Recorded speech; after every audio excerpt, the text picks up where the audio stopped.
पश्चिम बंगाल में इस महीने के आखिर में वोटिंग की शुरुआत होने जा रही है। 27 मार्च से राज्य में 8 चरणों में विधानसभा के चुनाव संपन्न कराए जाएंगे।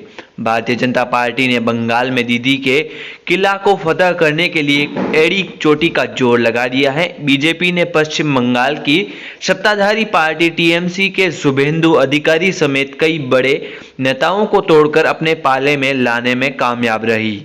बीजेपी की तरफ से बंगाल चुनाव में राज्य स्तर से लेकर केंद्रीय मंत्रियों को चुनाव कैंपेन में झोंक दिया गया है। जाहिर है कि बीजेपी इस चुनाव को किसी मायने में हल्के में नहीं ले रही है। अगर गौर करें ओपिनियन पोल के आंकड़ों पर तो एबीपी न्यूज सी वोटर की तरफ से किए गए अब तक के सर्वे में बीजेपी को नंबर 2 और जबकि टीएमसी नंबर 1 पर बनी हुई है। सवाल ये उठ रहा है कि पश्चिम बंगाल में बीजेपी नंबर 2 की पार्टी ही बनकर रह जाएगी या फिर वाकई कोई करिश्मा कर पाएगी। आइए बताते हैं इसको लेकर क्या सोचते हैं बंगाल चुनाव में पैनी नजर रखने वाले राजनीतिक विश्लेषक प्रदीप सिंह और अभय दुबे। तो अभी सबसे पहले बात करते हैं क्या कहता है ओपिनियन पोल।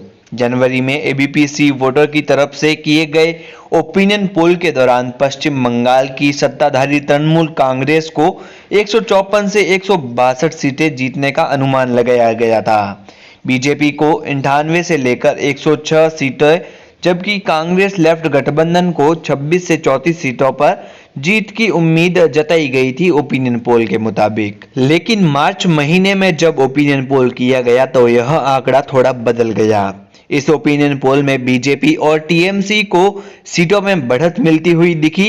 मार्च में टीएमसी के खाते में ओपिनियन पोल में 150 से लेकर 166 सीटें जीतने का अनुमान लगाया गया था। साफ तौर पर टीएमसी के खाते में 4 सीटें बढ़ी तो वहीं बीजेपी के खाते में 98 से लेकर 114 सीटें तो वहीं कांग्रेस लेफ्ट गठबंधन के हिस्से में 23 से लेकर 31 सीटें आने का अनुमान लगाया गया था। मार्च महीने के ओपिनियन पोल में कांग्रेस को थोड़ी सीटों का नुकसान हुआ है और बाकी पार्टियों को थोड़ी बढ़त मिली है सीटों को लेकर ओपिनियन पोल के मुताबिक। अब बात करते हैं वीडियो के मेन इंटरेस्टिंग टॉपिक और सबसे महत्वपूर्ण बात की।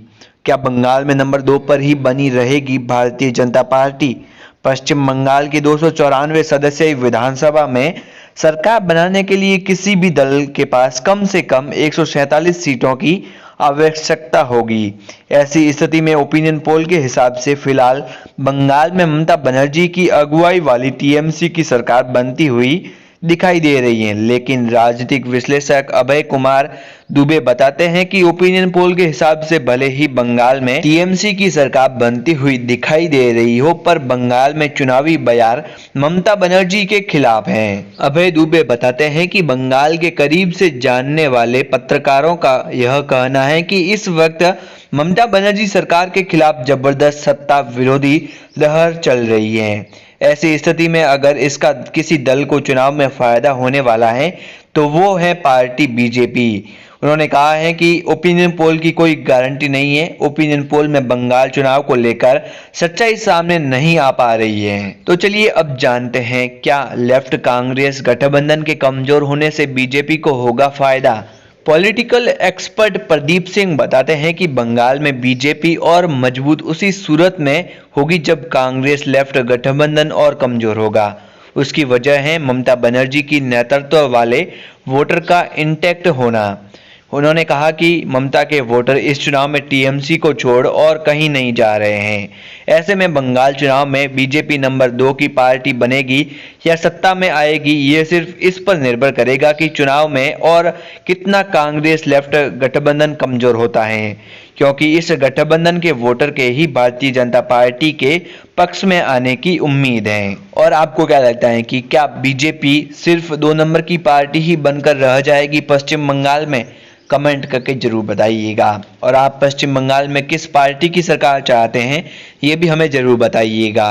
और वीडियो अच्छा लगा तो लाइक करें, शेयर करें और चैनल को सब्सक्राइब करें।